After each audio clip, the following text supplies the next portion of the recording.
رمضان المبارک کے بابرکت مہینے میں بین المسالک مذاہب رواداری کونسل پاکستان کی طرف سے سینئر وائس چیئرمین محمد شہزاد ورک بین المسالک مذاہب رواداری کونسل پاکستان کے آفس میں ڈاکٹر سید افتخار حسین نقوی کی قیادت میں فلسطین کانفرنس کا انعقاد کیا گیا۔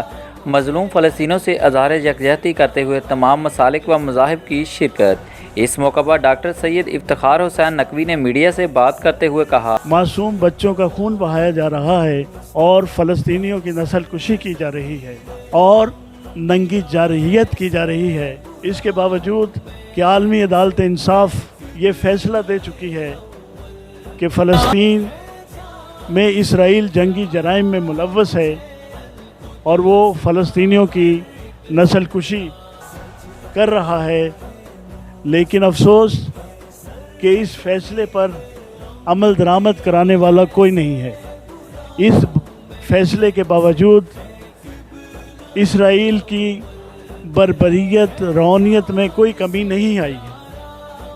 اسی طرح اگر ہم دیکھتے ہیں کہ UN میں بھی سلامتی کونسل میں قرارداد پاس ہو چکی ہے کہ اسرائیل جو ہے وہ فلسطین پر جو جنگ مسلط کی ہے اس کو بند کرے، لیکن اس کے باوجود اسرائیل کے بربریت میں کوئی کمی نہیں آ رہی۔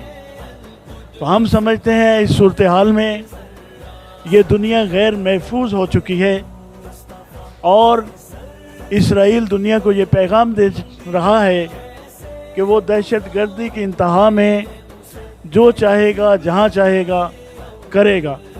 لہٰذا اس وقت مسلم امہ، اسلامی ممالک، OIC، سلامتی کونسل اور دیگر ادارے اور انسانی حقوق کی علمبردار تنظیمیں جو ہیں ان کی ذمہ داری پہلے سے زیادہ بڑھ گئی ہے۔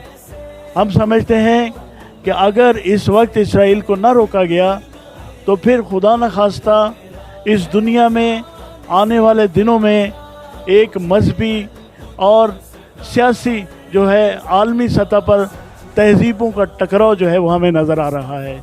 لہٰذا آج ضرورت اس امر کی ہے کہ اسرائیل کو اس کے جنگی جرائم کی سزا دی جائے۔